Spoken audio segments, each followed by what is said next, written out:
En séjour à Mbuji-Mayi au Kasaï oriental, José Kalala Wakalala, premier vice-président du Sénat congolais, a inauguré ce mercredi 14 janvier 2025 les Pentangalaja et Loabanya, toutes décombinées dans un seul bâtiment de 6 portes, à construction moderne, avec ses fonds propres.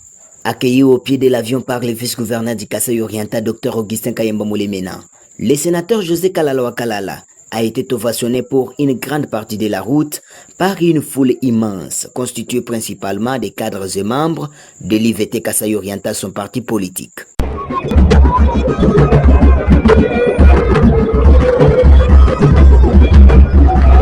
Arrivé en lieu de la manifestation, au quartier Benati-Boabo dans la commune de Dibindi, José Kalala Wakalala a reçu à nouveau un accueil digne de son rang de la part d'une équipe de notabilité Kasaï oriental coiffée à sa tête par le gouverneur de province.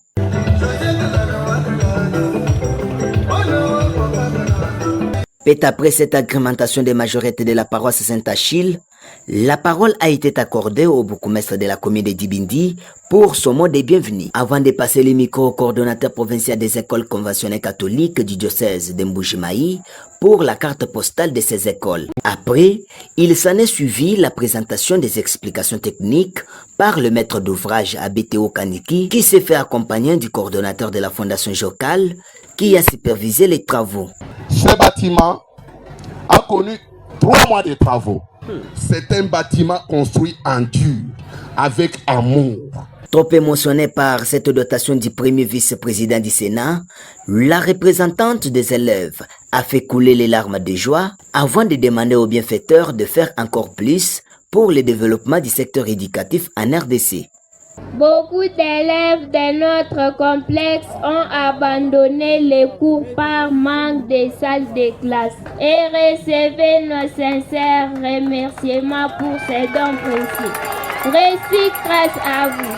Nous vous promettons d'en faire bon usage. Honorable sénateur,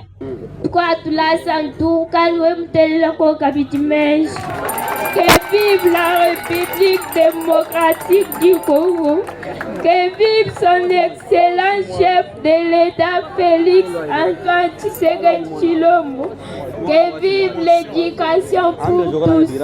Prenant la parole en dernier, Jean-Paul Amboubi Kapo, gouverneur de province, a invité les bénéficiaires à la protection de ces bâtiments scolaires. Tout s'est terminé par la cérémonie de coupure du ruban symbolique par les sénateurs José Kalala Wakalala et la prestation d'un enseignant devant les élèves dans la salle.